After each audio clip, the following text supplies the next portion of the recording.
So this is the fried plaice with curry sauce and fried capers. It's an homage to fish and chips, essentially. It's plaice served on the bone with both the top and bottom fillet.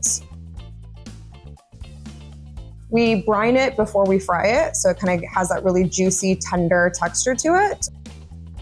We toss it in corn flour to give it a bit of crispiness on the skin, and then we deep fry it for a few minutes. So crispy on the outside, really nice and tender on the inside. Cooking it on the bone will also make it super tender, and it's just a really delicate kind of texture to it. We serve it with a curry sauce, which is a base of alliums, apples, leeks, garlic, different aromatics, coriander seed, curry, of course, turmeric, star anise. And then we let it out with a vegetable stock. We blend it, and that's kind of our base. It's quite aromatic and pungent in flavor.